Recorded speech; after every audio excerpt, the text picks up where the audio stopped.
Doctor Pablo Garay, buen día, gracias por recibirnos. Nos encontramos anoche, nos volvemos a encontrar. Muchas gracias. Buen día, saludo a ustedes y a toda la audiencia. Pablo, bueno, anoche desentrañábamos lo que fue el movimiento geopolítico alrededor de la guerra por la recuperación de nuestras Malvinas.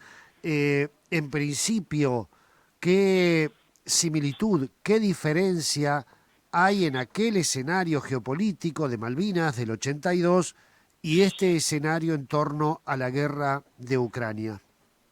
Y ahora con lo que vemos hoy, que fue una noticia de hace 5 o 10 minutos, ellos, eh, todas, todos los acontecimientos nos marcan que hay un grupo internacional muy organizado que en esta ocasión se puso de acuerdo y empezó a condenar mediáticamente, porque no es real, pero mediáticamente, al accionar de Vladimir Putin. Tenemos que pensar que hoy las guerras no solo son, escalan los conflictos, pero no solo son peleadas en campos de batalla, también se utiliza mucho la prensa. Y ante esto tenemos la opinión pública internacional muy influenciada sobre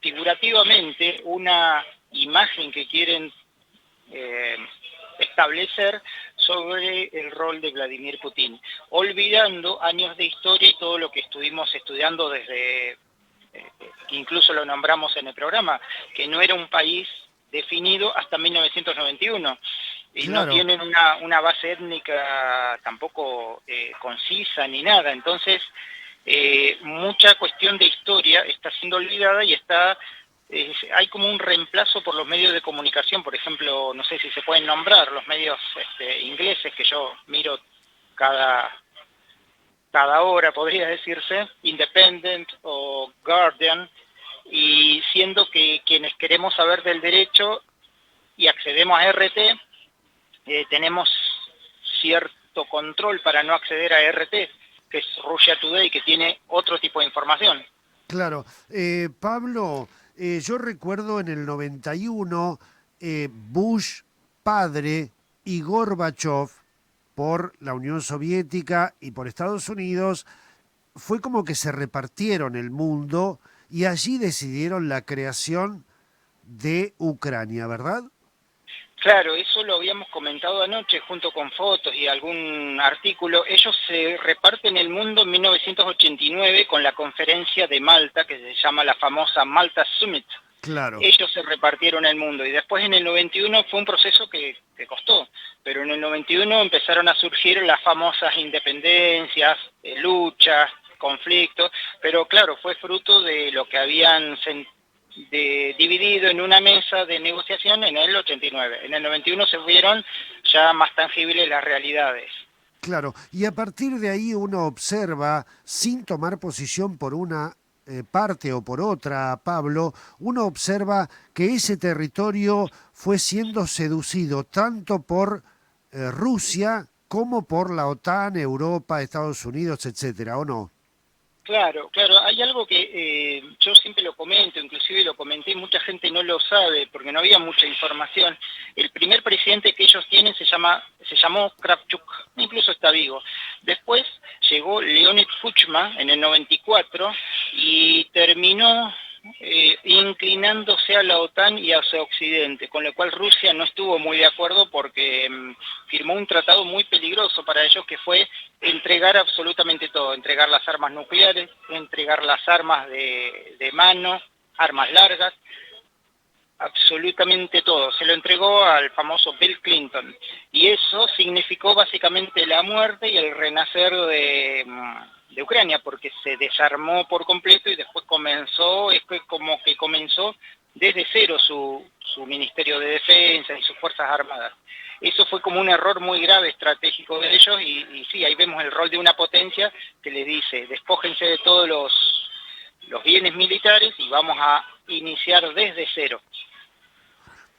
Ahí estamos compartiendo en imagen, hablando de otro de los líderes, la imagen del presidente actual de Estados Unidos, que suena conocido por lo que tuvo relación con él, las actitudes o las gestiones que hizo en 1982. ¿Puede ser que me suene conocido Biden de Sí, aquella época? claro, es lo que habíamos comentado, que hoy, si después de un tiempo se consiguen por Internet las declaraciones y se consiguen también las gestiones que él hizo para obtener el famoso paper de agresión de Naciones Unidas, con lo cual él evitó el TIAR y evitó sanciones y evitó responderle a Argentina. Esa gestión la hizo Joe Biden, senador de 1982, y él salió a defender a la reina de Inglaterra y a Margaret Thatcher.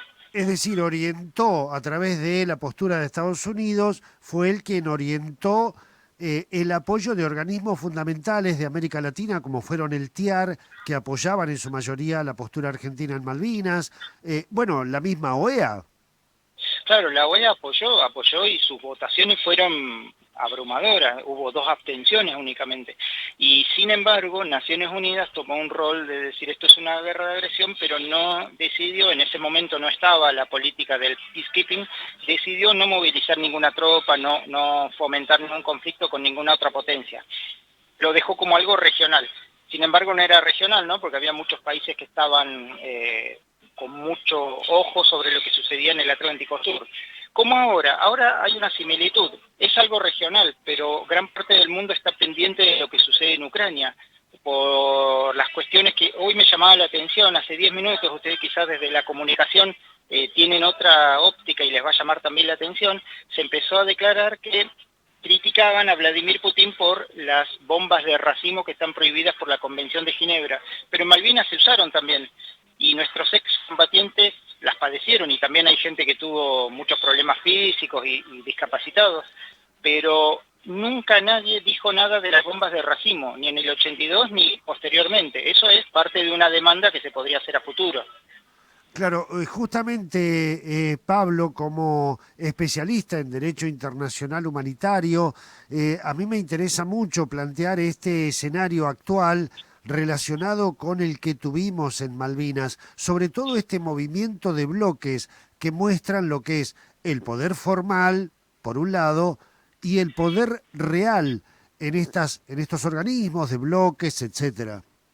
Claro, ahí vamos a ver algo que nos llama la atención, porque también dilucidando esta cuestión de los medios de comunicación, hoy estaban diciendo temprano que corría riesgo una central nuclear, que no es real, porque en realidad lo que están buscando es acusar a Vladimir Putin de atacar una central nuclear y después acusarlo de un ecocidio o de crímenes de guerra que podrían sustanciarse en la Corte Penal Internacional.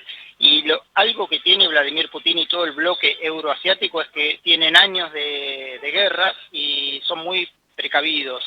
Y ellos saben de las sanciones. También ellos, si uno mira, una persona observa los medios de comunicación occidentales, dicen que las sanciones son fuertísimas y que atacan a Rusia.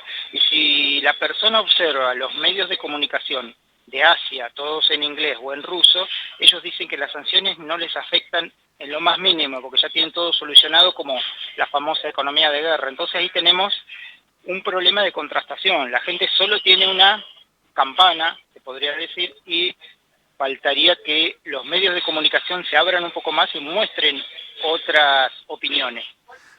Pablo, bueno, ahí tenemos el bloque de Estados Unidos con la OTAN, con la Unión Europea, inclusive han avanzado en intentar sumar a Ucrania a la Unión Europea. Por el otro lado lo tenemos a Rusia con sus aliados. ¿Qué posición observás que está asumiendo China en este conflicto? Claro, ahí está muy claro la posición, porque también es una guerra mediática, como se llama actualmente, guerra híbrida.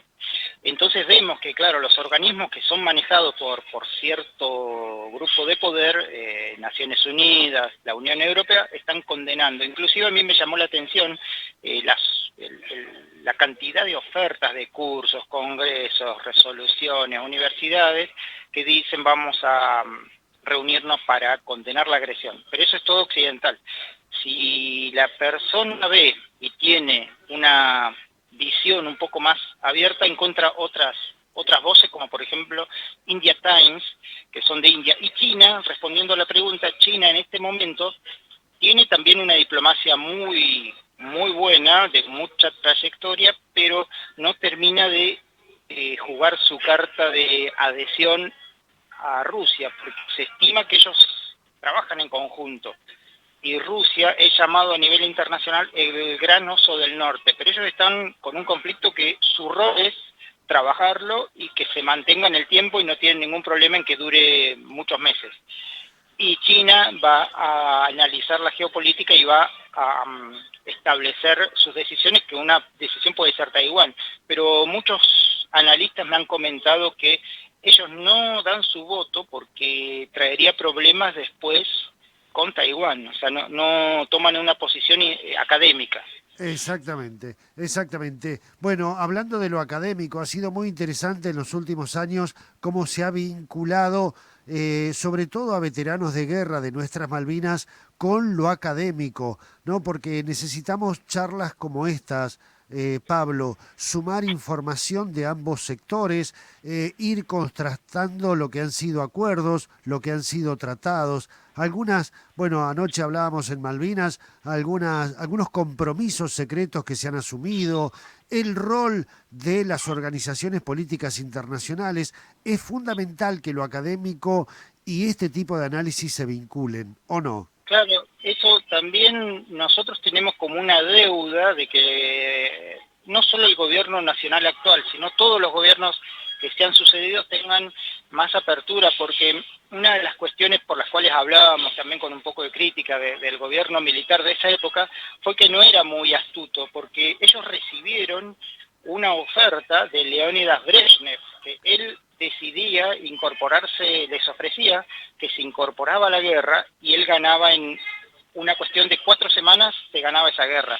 Y los militares, por una cuestión ideológica y quizás muy cerrada, dijeron, y muy obtusa, dijeron que no, que con la Unión Soviética no querían hacer ese tipo de tratos. Cuando si estamos en un conflicto que escaló a una guerra, porque esos son los niveles en los cuales se escala, deberíamos haber pensado que perfecto, podemos hacer un buen trato y Rusia, bueno, en ese entonces la Unión Soviética, darle algo dentro del tratado, algo que ellos busquen, y después no tener ningún problema y recuperar nuestras islas. Eso podría haber sido una estrategia diplomática más acertada.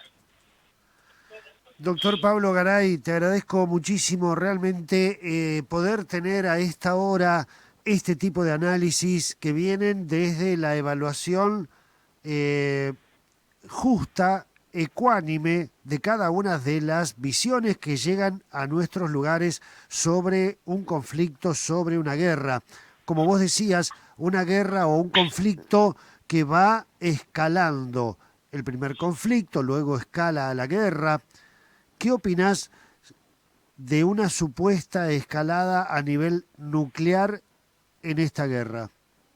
Yo creo que en eso la gente tiene que tener muy claro que esto es una guerra híbrida que tiene mucho de prensa y la prensa es la que está agitando el fantasma, pero no creo que llegue a esos niveles porque, como les comentaba, ellos vienen de un imperio de hace años, en el imperio ruso, y ellos tienen una tradición y son muy astutos y saben bien cuáles son los límites. Inclusive cuando se habla del poderío nuclear, hay varios tratados que los tienen más, a todas las potencias, las tienen más bajo control, que se llaman los tratados SALT, los 1 y los tratados SALT 2 Claro. de la época de Obama, y ellos se comprometieron a no dejar que nada, ningún conflicto ni ninguna guerra escale a un nivel nuclear.